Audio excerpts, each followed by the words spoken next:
मतलब તમે એ દિવસમાં એવું લાગે કે જાણે રંગ ધંગ, અરે એકદમ સફેદ વસ્ત્ર, સિમ્પલ વસ્ત્ર, માતા બહેને આરિકાનું રૂપ ધારણ કરીને, ભાઈઓ એને જે પણ સિમ્પલ શ્રાવક નું ધર્મ મતલબ રંગીન કપડા નહીં, એનું કારણ છે ડિફરન્સિયસ કપડા અને અનેક ડિઝાઇન. એક તો એનો રંગ હોય, રાસ હોય, ક્યાંથી લાવે, કોને બનાવી, કોણ ડિઝાઇનર છે, કોણ છે, ક્યાં મળે છે, કેટલાનું છે, એનું થઈ ગયું કે એનું પ્રવચન એક પણ નહીં થાય. ખરેખર આરાધના એટલા માટે અહીંયા એને કોઈ કહ્યું તું કેજો રાજેશભાઈ સારો કર્યો કેજો કંઈક, તો કે એનો માર્ગ નથી ભાઈ, સિમ્પલ એકદમ. જે પણ જેટલું ત્યાં એ વખતે વિષય કશાય જેટલું સામાન્ય દિવસોમાં રહે છે એ પણ પ્રેક્ટિસપણે કે વિષય કશાયોમાં ઉપયોગ રહેતા સ્વરૂપની સંપત્તિને ખોઈ બેસાય છે. તો કહે છે કે એવા વિષય કશાયોના પ્રસંગોને કેવી રીતે મર્યાદામાં લાવવા કે જે આપણા ધરોહર, જે રાજ છે, જે મોક્ષનું સાક્ષાત કારણ છે, એમના કણમાં પણ પરિણામ નથી હોતું. એ અવસ્થા લાવવા માટે કેવી રીતે એની પ્રેક્ટિસ કરવી જોઈએ, એ પ્રેક્ટિસનો માહોલ દશલક્ષણ ધર્મ ઉજવવાની પદ્ધતિ છે. यद्यपि दशलक्षण महापर्व मुनिराजोनी मुख्यताથી છે, સુખ ક્ષમા હોય છે અને પૂરા જગત પર, પોતાના આત્મા પર, સારી દુનિયા એને એની સોચ એમ છે કે શું પામે, મોક્ષને પામે, રંજ માત્ર પણ પર્યાયમાં દુઃખ ન રહે અને કોઈને દુઃખી કરે એવી વ્યવસ્થા જ નથી. એટલે બહારમાં ક્ષમાનો અવસર તો વ્યવહારમાં છે. ખરેખર તો આ જીવે પોતાના જીવ સાથે અન્યાય ઘણો કર્યો છે, અનંતો અન્યાય કર્યો છે. તો કહે છે કે ત્યાં તારે વિચાર કરવા જેવો છે. આ રીતે અનેક રીતે આને પર્વને એને હવે 2-4 પ્રવચન તો ભૂમિકામાં જ જાય. શું કરે જીવ, મતલબ કે એક તો દશલક્ષણ મહાપર્વના પહેલા દિવસે આવે, કદાચ મંદિરમાં પણ કઈ જ ખબર ના હોય, એના દર્શનની વિધિની ખબર હોય, કેમ કે એ વખતે તમે રોજના સ્વાધ્યાયી છો અને આ તો તમને એટલે કહું છું કે તમારા દ્વારા કોઈ કોલ બીજે તમારા દીકરા દીકરી ઉપર પહોંચે. બાકી આપણે તો દિલ્હી બધા સ્વાધ્યાયી જીવો છે અહીંયા તો, અને એટલા નવા ચહેરા આવતા હોય છે કે આપણને એમ લાગે કે આ આપણા સંપ્રદાયમાં છે હતા એવું લાગે આપણને. બને છે કે નહીં, એમ 1-2 વાર હું દર્શન કરવા આવ્યો હોય તો આટલી સભા કરતા પણ બીજા એટલા જીવો જોવા મળે કે એમ લાગે કે આટલા બધા જૈન જીવો છે પણ ક્યારે બી સ્વાધ્યાયમાં પણ જોવા મળતા નથી. એનો શું થયું ખ્યાલ આવે કે નહીં? દશલક્ષણ પર્વ કેવી રીતે મનાવવા, ખરેખર એ ખાવા પીવાનો કે અર્થાત તો મતલબ મોજ મજા કરવાનો, અર્થાત તો માની લો કે કોઈ બી રીતે આગ્રહ કરી બળજબરીથી ઉપવાસ આદિ કરવાનો માર્ગ નથી. આવે કે નહીં, કોઈ બી રીતે રેકોર્ડ કરવો કે હું 10 દિવસ ભૂખ્યો રહ્યો, તો કે ભૂખ્યા રહેવું એ કયો કોનો ધર્મ છે? શરીરનો ધર્મ. અને ખાવું એ કોનો ધર્મ છે? તો આત્માનો ધર્મ કયો છે? આવે કે નહીં, ખાવાનો રાગ મટી જવો. ખાવાનો રાગ એ તો રાગ છે. ખાવા પીવાનો શું રાગ? તો રાગ છે એ તો વિષયને લઈને ખાવાનો રાગ કહે છે. રાગ આ સ્વરૂપમાં ન રહેતા પરદ્રવ્ય પ્રત્યે અનેક પ્રકારની દૃષ્ટિ કરી અને રાગ દ્વેષ પરિણમે છે. એ છે આ મિથ્યા છે. આપણને એવું લાગે ધર્મના ક્ષેત્રમાં, ધર્મના પર્વમાં મતલબ કે મિથ્યાત્વનું પોષણ કરવામાં આવે છે. આપણને એવું લાગે કે આપણે ધર્મ કરીને આવે મંદિર જઈને, એમ નથી કે તું તો અધર્મનું પોષણ કરીને આવે, તને ખ્યાલ નથી. એવી ભૂલ ના થઈ જાય, ધ્યાન રાખજો. સિમ્પલ એમ પોતાના માધ્યમથી કોઈ પણ જીવનો ઉપયોગ વિચલિત ન થાય એવું તૈયાર થવું. કેમ કે ઉપયોગ વિચલિત થવું એ નુકસાન છે. પહેલા તને ભાષિત થવું જોઈએ. તને બાથી થશે તો તારી રહેન સહેન અને ઉપયોગ બરબાદી કરવાની જે એ દિવસોમાં એટલી બધી જફા પ્રફુલભાઈ એટલો ક્લેશ થાય છે. આપણને ખ્યાલમાં આવે છે, 2 દીકરીઓ હોય, 2 દીકરાઓ હોય, દેરાણી જેઠાણી 2-4 વહુઓ હોય ઘરની અંદર, કોણ કયું પહેરશે, કોણ કયું પહેરશે, તમે આ લાવે એના માટે નવું લઈ આવે, અમારા માટે હજુ જૂનું છે. અરે તું તો ક્લેશ બટાડવાનો ધર્મ છે, તું ક્લેશ વધારવાનું કાર્ય એ દિવસોમાં કરે છે. તો કહે છે કે ક્યાં ગયો તારું પર્વ? વિચાર કરજો. થાય છે કે નથી રાકેશભાઈ? પર્વની તૈયારી કેવી રીતે કરી? મલાડમાં મારા બાળકોએ ક્લિપ, અહીંયા બી બહુ સરસ લાસ્ટ ટાઈમ ઘણી નાની ક્લિપો બતાવી હતી, અને કેવી રીતે કરવી તો એમાં વ્યંગાત્મક પણ બતાવ્યું છે કે મેં તો 10 દિવસના 10 ડ્રેસ ખરીદી લીધા છે. ખ્યાલ આવે કે નહીં? આ ઇકોનોમીનો બોજો, અને અંતે તો એમાં એને જે એના ઘરમાં જે ઇકોનોમી સંભાળે છે એને કહે છે કે તું પાપ વધારે કર, મારે 10 લક્ષણ ભરવાના છે. શરીરમાં આવે છે કઈ ખ્યાલ આવે કે નહીં? આખિરકાર શું છે વર્તમાન ઇકોનોમી? 2-5 હજારનો એક ડ્રેસ, એક વ્યક્તિ 50,000 રૂપિયાનું એનું બજેટ થઈ જાય. અરે કદાચ કોઈની પાસે વ્યવસ્થા હોય તો બી શું, કોઈએ કહ્યા મારી પાસે તો 7 પેઢીની વ્યવસ્થા, સારી ખ્યાલ આવે કે નહીં? બહુ વિચાર કરવા જેવું છે, સમજવા જેવું છે. એટલે એક સ્થૂળ રીતે પણ ખરેખર તો આ તો વિતરાગતાનો માર્ગ છે. અને ખાવા પીવાની એટલી ગ્રદ્ધા છે જીવને કે જાણે ખાવા માટે જ જન્મ્યો હોય. તો કહે છે કે તું એ તારી ગ્રદ્ધતા એ જીભ ઇન્દ્રિય પર તું વિશેષ બુદ્ધિપૂર્વક નિયમ કરી અને કહે કે ભાઈ એમાં વિશેષ હું સંબંધી પરિણામોનો અર્થાત પ્રવૃત્તિનો ત્યાગ કરું છું. એ રીતે નિયમબદ્ધ થઈ અને એ જે ઉપયોગ બચ્યો એ ઉપયોગ બચ્યોમાં શું કરવાનું? એમાં વિશેષ જે સ્વાધ્યાય આદિ દ્વારા આરાધનામાં નિમિત્ત બનવાના અવસરોમાં ખડા રહેવું, ઉભા રહેવું અને ત્યાં વિશેષ વિચાર કરી અને જે ખાવા પીવાની જે ગ્રદ્ધા અને સુખ બુદ્ધિ છે એનો સદાકાળ અભાવ થઈ જાય એવી જાતિનો વાસ્તવમાં પુરુષાર્થ કરવો, જેથી કરીને જીવને વારંવાર રખડવાના અવસરો ન મળે. એવું જોરદાર સ્વરૂપ છે ભાઈ, તો જોરદાર છે. મહારાજોની ભાવના છે. ક્યાં છે આવે કે નહીં રાકેશભાઈ? કેવું સ્વરૂપ છે, કેવી મુનિરાજની પરિણતિ છે. રંજ માત્ર પણ એક પરમાણુ માત્રની પણ પોતાને જરૂર ના હોય સુખ માટે. એ મુનિરાજ આપણા વાસ્તવમાં ગુરુ છે. વાસ્તવમાં એ જે એમના માધ્યમથી આપણને ખ્યાલ આવે છે કે બહારમાં કોઈ પણ ચીજ વગર સુખેથી રહી શકાય છે.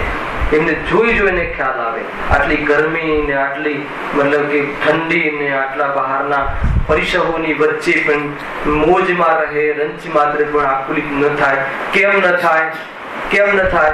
કે બાહ્ય પદાર્થોમાં સુખ દુઃખનું કારણ નથી.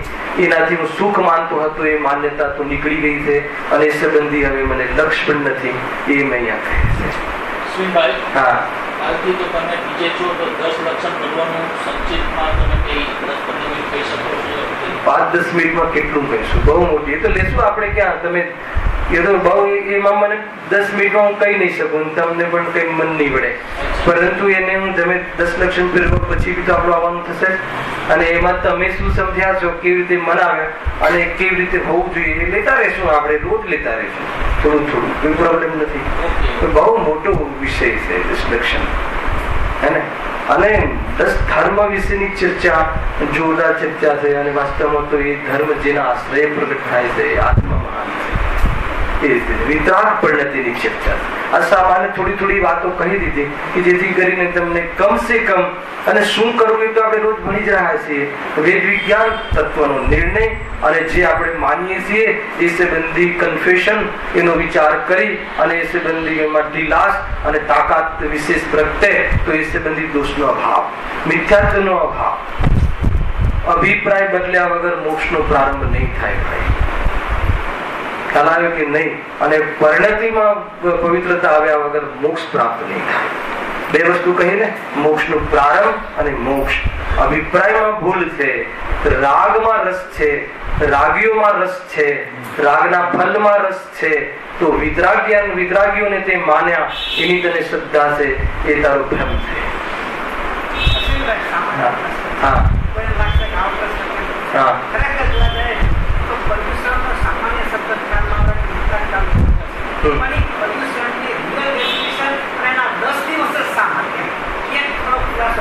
શું 10 દિવસ? હા 10 દિવસ એટલા માટે છે કે હા એ બરાબર ઠીક છે. પર્યુષણ એ આપણે શ્વેતાંબર સંપ્રદાયથી આવેલો શબ્દ છે. પર્યુષણનો અર્થ તો એક પ્રકારથી જેને કહેવાય પૂજન આદિ થાય છે. અને અર્થાત તો જે દેવશાસ્ત્ર ગુરુ જે હોય છે એમની જે ભક્તિ અને એમની જે પૂજન આદિ એવો ભાવ નીકળતો હોય છે. પરંતુ મેઇન 10 લક્ષણ ધર્મ કહેવાય છે. દિગંબર પરંપરામાં આ જે પર્વ છે એને 10 લક્ષણ મહાપર્વ કહેવાય છે.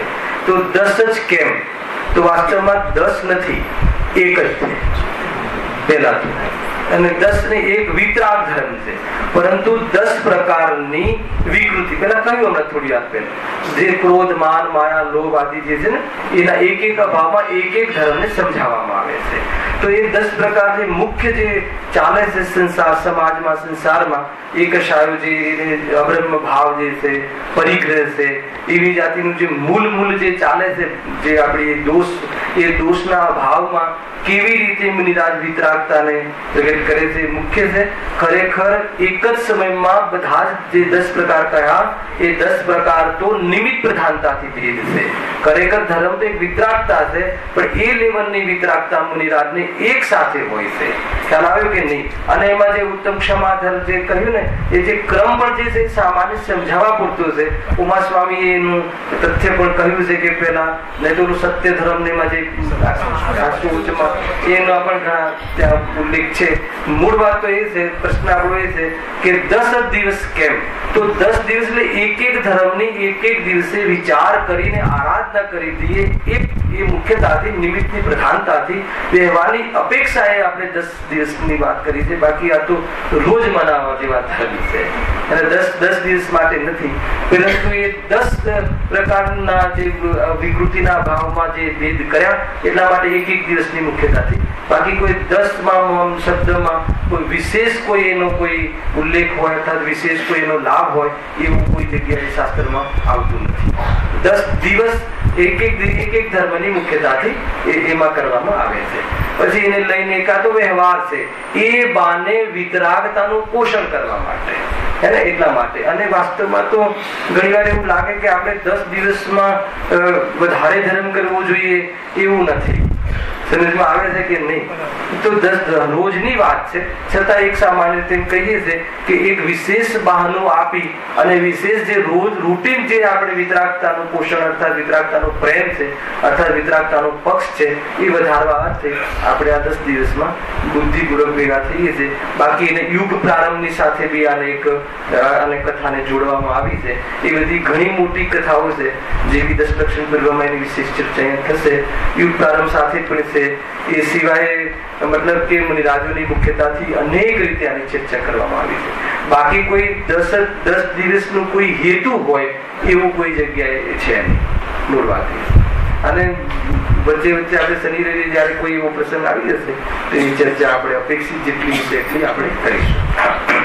આ દિવસોમાં જ કેમ એનું કીધું ને, યુગ પ્રારંભ સાથે જે કામ પલટાય છે ને, એની સાથે એક પૂરી સ્ટોરી છે. હા, સનાતન સત્ય જે કહેવાય છે, યુગોથી થતું આવ્યું છે એટલે એને સનાતન કહેવાય છે. છતાં એને યુગ પ્રારંભ જે કાળ બદલાય છે એ વખતે જે મતલબ કે દુષ્કાળ આદિ પડે છે, અને એ પ્રમાણે જે યુગનો પ્રારંભ થતા જે આ 10 લક્ષણ પર્વમાં જેવો જોડાય છે વિતરાગ ધર્મને યાદ કરીને, એ આખી સ્ટોરી છે. ઘણી લગભગ પૂર્ણ કલાકની ઇતિહાસ છે, અને એ બધું છે શાસ્ત્રોમાં. તો ત્યાંથી તમે એને વાંચજો. મૂળ વાત આપણું અધ્યાત્મ તો એ કહે છે કે એની સાથે કોઈ દિવસ સાથે ધર્મ બંધાયેલો નથી, કોઈ કાળ સાથે ધર્મ બંધાયેલો નથી. એ તો કોઈ કાળની મુખ્યતાથી કોઈ વિશેષ બહાનું આપી બહાના જોઈએ આપણે, હે ને, બહાના જોઈએ ધર્મને વધારવાના. એટલા માટે આ અષ્ટાનિકા પર્વ, 10 લક્ષણ પર્વ 3 વાર આવે છે. 10 લક્ષણ પર્વ પણ આપણે એક મનાવીએ છીએ. આવે કે નહીં? ખરેખર તો રોજ મનાવવા જેવું છે. એટલા માટે મેં શું કહ્યું કે 10 લક્ષણ ધર્મ એ મુનિરાજોની મુખ્યતાથી હોવા છતાં, પ્રચુરતા હોવા છતાં, એ આત્મા તે સમ્યક દ્રષ્ટિ જીવોને, શ્રાવકોને પણ એનો અંશ પ્રગટ થઈ જાય છે. નહીં તો કોઈ કહે કે તો મુનિઓ માટે જ છે, તો અંશ પ્રગટ નીચેની અવસ્થામાં પણ થાય છે, અને આત્માર્થીઓ એને અભ્યાસ રૂપથી કરે છે. એ વાત તમે યાદ રાખજો. કદાચ એના યુગ પ્રારંભનો ઇતિહાસ આપણને ન ખ્યાલમાં હોય તો બગડતું નથી, પરંતુ આપણે જે અસાનો અભ્યાસ કરવો છે, વિતરાગી જીવો એમને જમવા આદિ સંબંધી બહારમાં બીજા જે પંચેન્દ્રિયના વિષયો સંબંધી એનો રાગ તોડી અને વિતરાગ બનીને જીવન જીવે છે, તો એ છોડવા લાયક છે. એ પહેલા ખ્યાલમાં આવવો જોઈએ.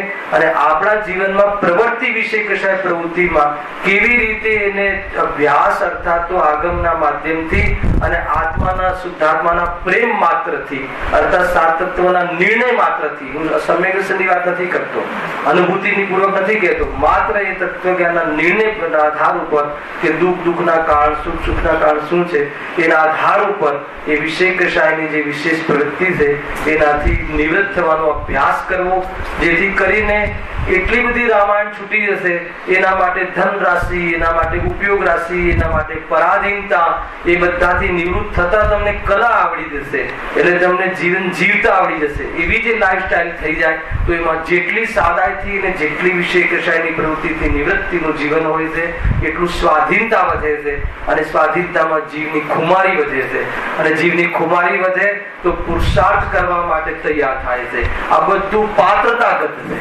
આ તૈયારી આ રીતે થતી હોય, આ મૂળ છે. કદાચ તમને એના ઇતિહાસનું ને એનું છતાં એ બધા છે કન્સેપ્ટ. અને એ કન્સેપ્ટ આપણે લાસ્ટ બોરીવલીમાં જયારે 10-20 દિવસ મળ્યા હતા, 10-20 પ્રવચન, તો એને યોગ્ય આપણે ન્યાય આપ્યો હતો. અહીંયા પણ જયારે શનિ રવિ આપણું મળશે એમાં કોઈ વખતે એનો વિષય આપણે વિસ્તારથી એને ખોલીશું. મૂળ વાત એ છે કે દશલક્ષણ પર્વમાં શું નક્કી કર્યું? 2 વસ્તુ કઈ, ઉપયોગ સમેટવાની વાત, એ યાદ રાખવા જેવી વાત છે. બરાબર છે. બીજું શું કહ્યું હર્ષદભાઈ? કે કોઈ બી જે ક્રિયા છે એમાં રાગનું અને કષાયનું પોષણ ના થવું જોઈએ, અથવા ભોગોની પ્રવૃત્તિ વિશેષ કરી અને ભોગ જે યોગમાં બાધક છે એવી પ્રવૃત્તિનો વધારો ન થવો જોઈએ. યદ્યપિ રૂટીન જીવન કરતા ઘટાડો થવો જોઈએ. એ તો પ્રવૃત્તિની ઓછી કથન છે. ખરેખર તો પરિણામોમાં એવી વિશુદ્ધિ આવી જોઈએ. એ તો ખરેખર પરિણામની ઓછી કથન છે. ખરેખર એમાં સુખ બુદ્ધિ છે ઢીલી પડવી જોઈએ. ખરેખર એ તો પાત્રતાની ઓછી વાત છે. ખરેખર શુદ્ધોપયોગમાં લઈ અને સુખ બુદ્ધિ તોડવી એ પુરુષાર્થ કરવાનો અવસર છે. આનું નામ દશલક્ષણ મહાપર્વ મનાવવાની વાત આવે છે. ચાલો આવે છે જીતુભાઈ, પકડાય છે વાત. અને એની જે પ્રારંભિક બેઝ છે, આમ એવી સભા લાગવી જોઈએ ને, એવી સભા ન લાગવી જોઈએ. કેવી ન લાગવી જોઈએ ભાઈ? એ કહ્યું હમણાં, ચલાવે ને. અર્થાત તો એ સાદી વ્યાહની સભા ન લાગવી જોઈએ. અને ભરત ચક્રવર્તીની જે સભા હોય છે, એની છન્નોજા રાણી અને એનું જે ફેમિલી જયારે જે 14-8 દિવસે જે સભા એમના ઘરમાં લાગે છે, એની શું ખોટ છે? તો પણ એકદમ મતલબ સિમ્પલ, એમ કે આજીવિકા જેવા સફેદ વસ્ત્ર ગ્રહણ કરી અને શાંતિથી, એમ લાગે નહીં, ભડક નહીં, ચમક નહીં. કલરમાં નથી ધર્મ કે નથી અધર્મ એ ખબર હોવા છતાં જીવના ભાવની ખબર છે, કેમ કે એને આકર્ષણનો ભાવ છે. આજ સુધી રંગરાગ પર મોહ્યો છે, એટલે એવી જાતિની બાહ્યમાં નિમિત્ત પણ ન આપવું, જેથી કરીને આત્માના એ ભાવોને શું મળે? પ્રોત્સાહન મળે, કે એ ભાવોને ઓર પ્રેરણા મળે. એવી જાતિની પ્રવૃત્તિ ન કરવી એ પણ એક પ્રકારથી દશલક્ષણ ધર્મ મનાવવાની બાહ્ય પાત્રતા છે. અંતરંગ પાત્રતાની તો સી વાત કરવી સમયમાં આવે છે કે નહીં. અને આપણે આ ખબર ન હોવાના કારણે આપણે જે લૌકિકમાં લોક જે પ્રસંગો મનાવે છે, અને થયું ને આગળ એ શું થયું બધું? ધીરે ધીરે ધીરે ધીરે મતલબ નાચવાનું, કૂદવાનું, ને રોડ ઉપર પછી શરાબ પીને નાચવાનું, ને એ જે પ્રસંગો મનાવવાની પદ્ધતિ બદલાઈ ગઈ. તો એક ધ્યાન રાખજો કે પ્રસંગો પર્વ મનાવવાની પદ્ધતિ ધીરે ધીરે આપણામાં એ ન ઘૂસી જાય, અને નહીં તો એ પ્રથા પડી જશે અને આવવાવાળી પાછળની પેઢીઓ એ રીતે મનાવવા લાગશે. એવું થઈ જશે. આ બધું ધીરે ધીરે પ્રથા પડી જાય છે. રક્ષાબંધનના દિવસે મેં કદાચ અહીંયા કે ક્યાંક કહ્યું હતું ને, એ રીતે બનતું હોય છે કે જેમ કે આપણે ત્યાં કોઈ રાખડી બાકડી બાંધવાનું કે એવું છે નહીં, તો જેમ અત્યારે આપેલો કયો બેલ્ટ આવ્યો છે, ફ્રેન્ડશિપ બેલ્ટ, અત્યારે મનસે વિરુદ્ધ પણ બહુ કરે છે. બરાબર છે.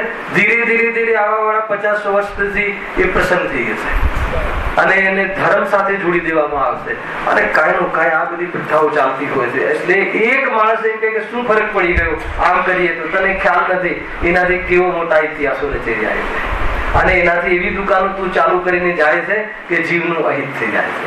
તો એ બહુ મોટો દોષ લાગે છે ભાઈ. ચલાવે કે નહીં? જોરદાર વાત છે આ. જો સિનેજમાં આવે ને તો હવે પછી એને એકાદ ફોટો પાડજો પ્રફુલભાઈ, જોવા તો મળે ને. કમસે કમ અહીંયા કહ્યું એની કોઈ અસર છે કે નહીં એટલો તો ખ્યાલ આવવો જોઈએ ને મને. એમને તો ખાલી હું ભૂલતો જ જાઉં તો ખ્યાલ તો આવવો જોઈએ કે નહીં ભાઈ આને સભા તો લાગે છે કે ખરેખર એને અંદરમાં ધવલ બહારમાં ધવલ સ્વચ્છતાનું પ્રતીક માત્ર છે. જે રીતે જે પ્રમાણે વ્યવસ્થા કરજો. સામાન્ય કથન છે, કોઈ વિડીયો ઉતારવાની જરૂર નથી. એ તો એમ કહીને એમ કહેવામાં આવે છે કે આ પ્રમાણે વર્તવું યોગ્ય છે. કથન માત્ર છે, ન કોઈ એવો આગ્રહ છે. આ તો એક માત્ર જે વાત છે એ બતાવવામાં આવે છે.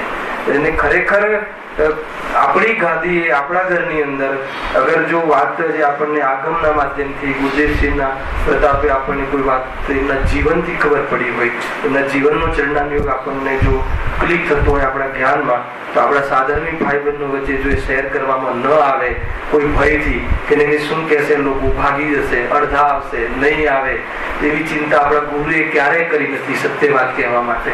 તો આપણે તો એ ગુરુના શિષ્ય છીએ, એટલા માટે એ કોઈ વાત અહીંયા રહેતી નથી, કોઈ ભયની વાત નથી. સમજમાં આવે છે કે નહીં? એક જણ કરે તો એક જણ, તો માર્ગ તો આ છે. સમજમાં આવે છે કે નહીં? વાત આ છે કે નિડરતાની વાત છે. એટલા માટે કોઈ એ તો સામાન્ય કે એ તો એક પ્રકારથી એમ કહ્યું કે ભાઈ એના કારણે એક વિશેષ ભાવ છે મારો કે આપણે જે જૈન ધર્મમાં જે પર્વ છે એ પર્વ જે રીતે મનાવવાની જે પદ્ધતિ છે એ પદ્ધતિ આપણે નેવે ન મૂકી દઈએ, અર્થાત તો એ ન ભૂલી જઈએ અને રંગરાગમાં આવી અને એવી જાતિના સાંસ્કૃતિક પ્રોગ્રામોમાં એવી જાતિના પ્રોગ્રામ ન કરી નાખીએ કે જેથી જીવ જે પિક્ચરના હોલમાં પોષણ કરે છે એવું પોષણ જૈન ધર્મના હોલમાં કરે, તો અંતર નહીં રહે જીવોને. આપણે એ રીતે કોઈને અહીંયા મતલબ કે પ્રેરણા આપીને ખેંચવા છે એવું જરા પણ નહીં કરતા.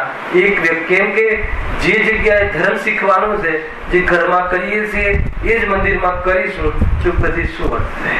એટલે કઈ પ્રકારે આ વાત સમજવા જેવી છે. ઘણી સ્થૂલ હોવા છતાં ભાવ અને અભિપ્રાય ઘણો ગંભીર છે.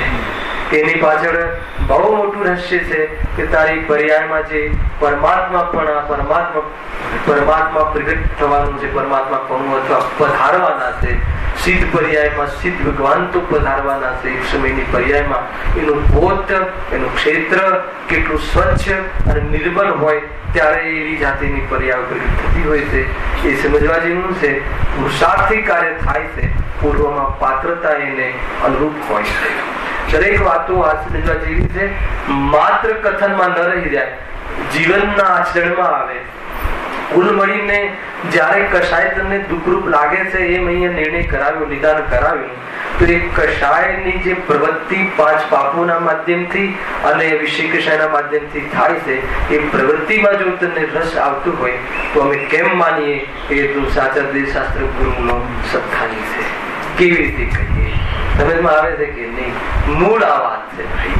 ગ્રસ્ત જીવનમાં જે હોય છે એ તો હોય જ છે, અને ગ્રસ્ત જીવનની અંદર કેવી રીતે એના ગ્રસ્ત જીવનમાં થઈ શકતી જેટલી મર્યાદા, જે લેવલની, એ લેવલને કમસે કમ ત્યાં રહીને અચીવ ન કરી શકીએ તો પછી મુનિ દશા આવવાના ચાન્સ ક્યાં રહ્યા?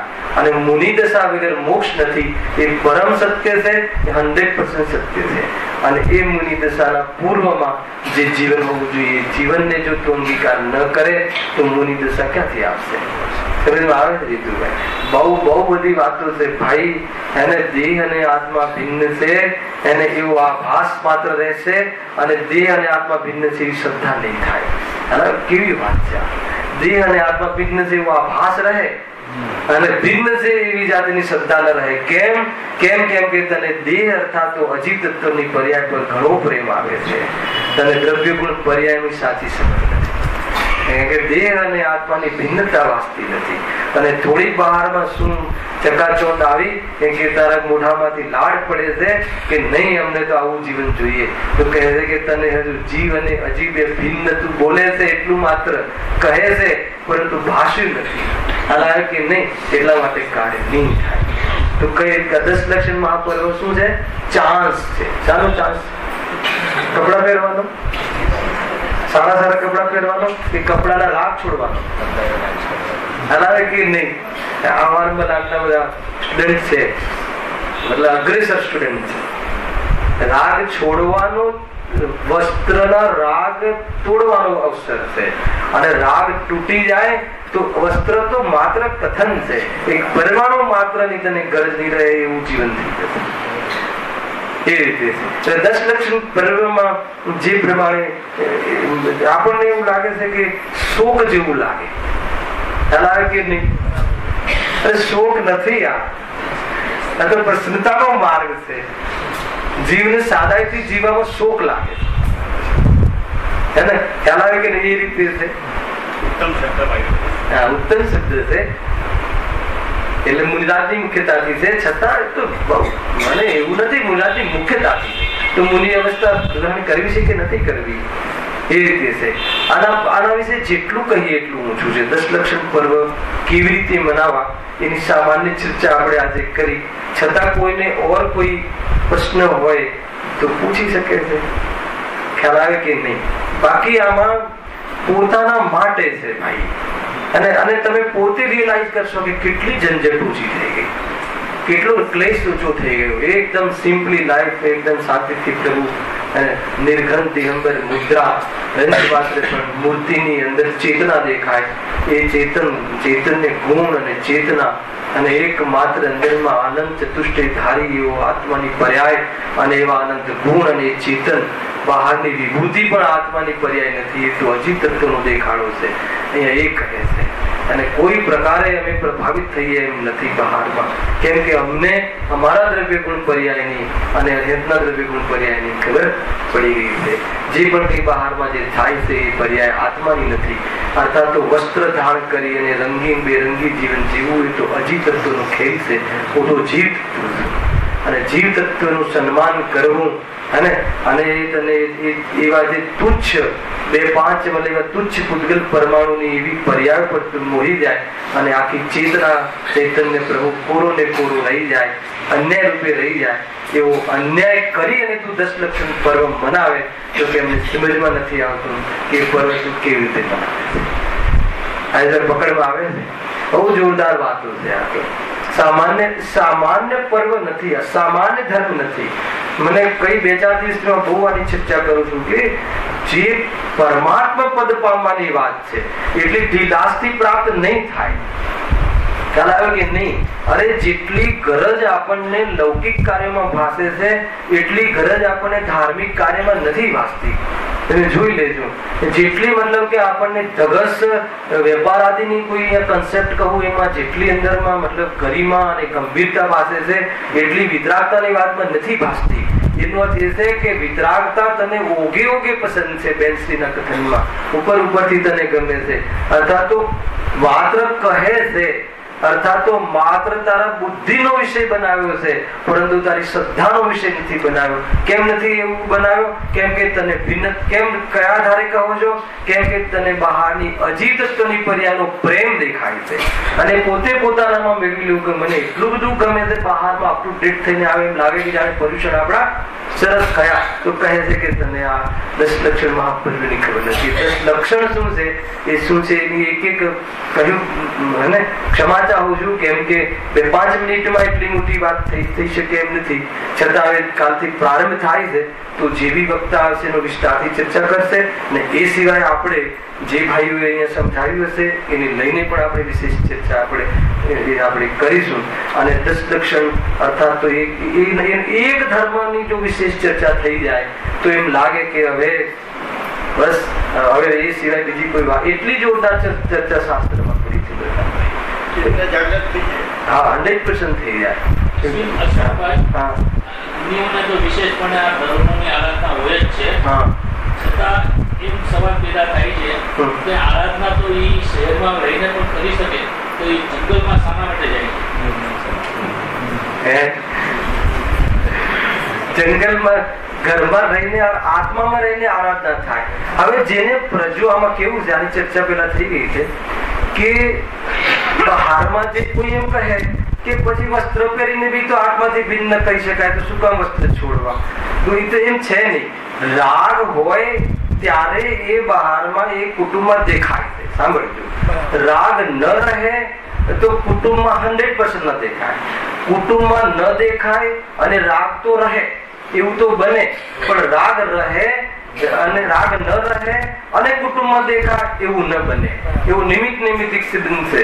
જ્યારે એને ઘરનો રાગ જ નથી, એ સંબંધથી એને પ્રયોજન જ નથી, એવો રાગ તૂટી ગયો છે તો એવા જીવોને સહજ ભાવે સંયોગમાં મકાન આદિ એવું જોવા મળતું નથી. તો પછી એ શું કામ એ શહેર સિટીમાં એમનો જે વ્યવહાર જે છે, વ્યવહાર ધર્મ નિભાવવું પણ સંભવ બનતું નથી અને ઉપયોગ જે છે એમને જનન કૃષાય ઉભી હોય છે, કદાચિત એ તીવ્ર થઈ અને ઉપયોગ વિશેષ જોડાય એવી રીતે એ પોતાની એવી તૈયારીમાં રહેતા નથી અને એટલા સાવધાન રહે છે એ આત્માર્થી જીવો કે યદ્યપી અંદરમાં પૂરી શ્રદ્ધા છે કે વિતરાગતા ધર્મની અને એમને અચીવ કર્યો છે એની, પણ હજુ એક કણ કશાય બાકી છે. તો કણ કશાયનો રંગ ન આવી જાય એ અર્થે જેટલી બહારમાં મર્યાદાનો વિકલ્પ છે એ પ્રમાણે એ અનુસરે છે. એ ચરણાનો યોગ અર્થાત તો રીતની આજ્ઞા છે એ પ્રમાણે 100%. હા, કેમ કે કશાય કણ છે ને, કશાય એમને દુનિયા પર ભરોસો નથી, એમ નહીં, કશાય કણ પર ભરોસો નથી, રાગ પર ભરોસો નથી. તો એ રાગ ક્યારેક ખેલ બતાવી દે એટલા માટે આમાંથી હજારો પ્રશ્ન નીકળશે. અહીંયા તો હું તમને એટલે લાંબે શું કામ જવાનું, અહીંયા યાદ સભામાં ગુરુદેવની સભામાં પ્રશ્નો થયેલા છે. એક દ્રવ્ય બીજા દ્રવ્યને અડતું નથી તો પછી આ શું કામ મૂકો? એ આવી ગયો ને એક પ્રશ્ન છે ને, જયારે તમે એમ કહો છો એક દ્રવ્ય બીજા દ્રવ્યને અડતું નથી તો શું કામ? તમે જયારે એક દ્રવ્ય બીજા દ્રવ્યને અડતું નથી તો 5 હાથ દૂર રાખીને કેમ, મતલબ કે તમે સ્ત્રીઓથી દૂર રહેવાનો નિયમ બનાવ્યો? કે જયારે એ વાત તો કહે છે કે ભાઈ એક દ્રવ્ય બીજા દ્રવ્યને 100% અડતું નથી, એ સિદ્ધાંતમાં ખોટ નથી, પણ તારી રાગનો ભરોસો નથી. અમને તારો રાગ વધી જાય તો ખેલ બતાવી દે, એનાથી તારું અહિત થઈ જશે. એટલા માટે બહારમાં કશાયની મર્યાદા લાવવા માટે એવા જે ચરણાની યોગના અનુશાસનમાં જે નિયમ કહ્યા છે એ રીતે. જો આમાં એવું છે કે આપણે 11 પ્રતિમાઓની અહીંયા ચર્ચા બહુ વિશેષ થઈ ગઈ છે સાવક ધર્મની. ક્યારેક મુનિ ધર્મની ચર્ચા જો કરવાનો જે અવસર જયારે કોઈ બી એવું આવી જશે આપણે 4-5 દિવસનો, તો એની ચર્ચા પણ જોરદાર આપણે કરીશું યથાયોગ્ય સમય. એ રીતે 10 લક્ષણ પર્વ બધા શાંતિથી વિતરાગ ભાવ વધે એ પ્રકારે. વિતરાગ ભાવ પ્રગટ ન થયો હોય તો એની રુચિ વધે, રુચિ પ્રત્યે રુચિ થઈ ગઈ હોય તો વિતરાગતા વધે. એવી ભાવનાથી આજનું વક્તવ્ય સમાપ્ત કરીએ છીએ. 10 લક્ષણ પર્વ પછી જયારે બી પ્રવચન હશે ત્યારે અહીંયા જાહેર કરી દેશે બોર્ડ પર, એ પ્રમાણે પ્રોગ્રામ આગળ ચાલશે. શહેર